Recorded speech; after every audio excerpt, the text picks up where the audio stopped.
दोस्तों, mutual fund में invest करने के दो तरीके हैं। सबसे पहला है एसआईपी और दूसरा है लमसम।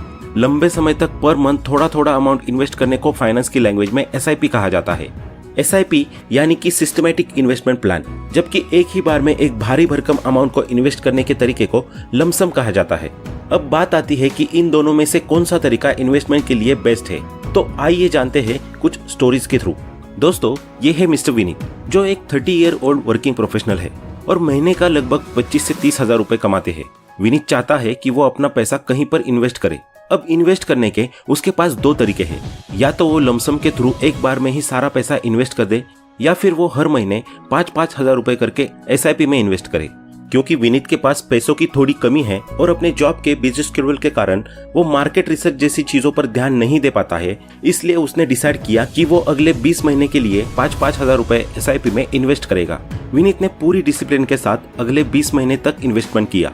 20 महीने बाद विनीत का ऑन एन एवरेज 12% रिटर्न के हिसाब से टोटल अमाउंट हो गया 1,32,000, जबकि इन 20 महीनों में उसने टोटल 1 लाख रुपए इन्वेस्ट किए, यानी कि उसे 32,000 रुपए का प्रॉफिट हो गया, जो शायद कोई भी अदर एफडी वगैरह कभी नहीं दे सकता। अब दूसरी तरफ है मिस नेहा, जो कि एक फ्रीलांसर फिल्म मेकर है। हाल ही में उन्होंने एक प्रोजेक्ट खत्म किया है जिससे उन्हें 1 लाख रुपए प्राप्त हुए हैं और नेहा चाहती है कि वो इन पैसों को जल्दी से जल्दी कहीं पर इन्वेस्ट कर दे। नेहा की एक रेगुलर इनकम न होने की वजह से उसे एसआईपी में इन्वेस्ट करना सही ऑप्शन नहीं लगा, इसलिए उसने 1 लाख का पूरा अमाउंट एक बार में ही लमसम के थ्रू इन्वेस्ट कर दिया। अब अगले 10 महीने के बाद मार्केट इतनी डाउन हो गई कि नेहा को अपना पैसा इन्वेस्ट करने का डिसीजन गलत लगने लगा और उसने जल्दी जल्दी में अपना लमसम में इन्वेस्ट किया हुआ पैसा निकाल दिया, जिससे उसे रिटर्न में मात्र 80,000 रुपए ही मिले, यानी कि उसे 20% का लॉस झेलना पड़ा। अब इन दोनों को अगर कंपेयर किया जाए तो विनीत और नेहा दोनों ने ही सेम अमाउंट इन्वेस्ट किया था। विनीत ने एसआईपी के थ्रू किया था, जबकि नेहा ने लमसम के थ्रू किया था, लेकिन एक को 12% का प्रॉफिट हुआ तो वही दूसरे को 20% का लॉस। दोस्तों, इस एग्जाम्पल को देखकर तो आपको यही लग रहा होगा कि एसआईपी में इन्वेस्ट करना सही है और लमसम में पैसा इन्वेस्ट करना सही नहीं है, लेकिन ऐसा बिल्कुल नहीं है। दरअसल ये आपके इन्वेस्ट करने के तरीके और मार्केट के बारे में आपकी समझ पर डिपेंड करता है। एसआईपी एक ऐसा तरीका है जो लॉन्ग टर्म है और बेरिश मार्केट के लिए बेस्ट ऑप्शन है। वही लमसम एक शॉर्ट टर्म और बुलिश मार्केट के लिए इन्वेस्टमेंट का बेस्ट तरीका है। आइए इसे भी एक एग्जाम्पल के थ्रू थोड़ा इजी वे में समझते हैं। दो फ्रेंड्स हैं, एक का नाम है मोहित और दूसरे का नाम है प्रदीप। मोहित एक गवर्नमेंट एम्प्लॉय है जिसकी मंथली एक फिक्स्ड इनकम है, और वहीं प्रदीप एक बिजनेसमैन है जो स्टॉक मार्केट के बारे में बहुत अच्छी समझ रखता है। अब साल 2008 में दोनों डिसाइड करते हैं कि वे अपने पैसे कहीं ना कहीं इन्वेस्ट करेंगे। मोहित की एक फिक्स्ड इनकम होने के कारण वो डिसाइड करता है कि वो पर मंथ 5,000 रुपए एसआईपी में इन्वेस्ट करेगा, वो भी पूरे 10 साल के लिए। लेकिन प्रदीप एक बिजनेसमैन था और उसे मार्केट की भी अच्छी समझ थी, इसलिए उसने मार्केट का एनालिसिस करते हुए डिसाइड किया कि वो 5 लाख रुपए लमसम के थ्रू इन्वेस्ट करेगा। 2008 से लेकर 2018 तक मोहित ने डिसिप्लिन के साथ प्रत्येक महीने 5-5 हजार रुपए करके टोटल 6 लाख रुपए इन्वेस्ट कर दिए। अब 2018 में आकर उसके पास टोटल अमाउंट था 10,32,000 रुपए, यानी कि उसे लगभग 4 लाख रुपए का प्रॉफिट हुआ, जो होता है 10% रिटर्न। वहीं दूसरी तरफ प्रदीप ने 5 लाख रुपए लमसम में इन्वेस्ट किए थे, जो 2018 में आकर हो गए 30,95,000 रुपए, यानी कि उसे लगभग 26 लाख रुपए का प्रॉफिट हुआ है, जो कि होता है 20% रिटर्न। इन दोनों को अगर कंपेयर किया जाए तो हमें देखने को मिलता है कि मोहित और प्रदीप दोनों ने ही 2008 में इन्वेस्ट करना शुरू किया था और दोनों ने ही सेम टाइम यानी कि 10 सालों के लिए इन्वेस्टमेंट किया था, लेकिन इसके बावजूद भी मोहित को रिटर्न मिला 10% का, जबकि प्रदीप को रिटर्न मिला 20% का।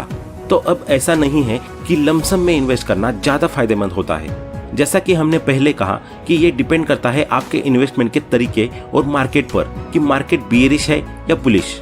अब दूसरे एग्जाम्पल में प्रदीप को मार्केट की अच्छी नॉलेज थी, इसलिए उसे पता था कि 2008 के फाइनेंशियल क्राइसिस के कारण मार्केट फिलहाल बहुत डाउन चली गई है, लेकिन आने वाले समय में मार्केट इस पॉइंट से नीचे नहीं बल्कि ऊपर ही जाएगी, यानी कि मार्केट बुलिश होगी।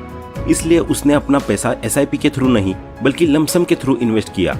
वही अगर हम नेहा वाले एग्जाम्पल को देखें तो उस एग्जाम्पल में नेहा ने उस समय पर इन्वेस्ट किया था जब मार्केट अपनी बेटर स्थिति में थी, लेकिन अगले 10 महीने में ही मार्केट बहुत डाउन हो गई और नेहा ने अपने लमसम में इन्वेस्ट किए पैसे जल्दी जल्दी में निकाल दिए, यानी कि मार्केट उस टाइम बेरिश थी, इसलिए नेहा को लमसम के थ्रू लॉस झेलना पड़ा।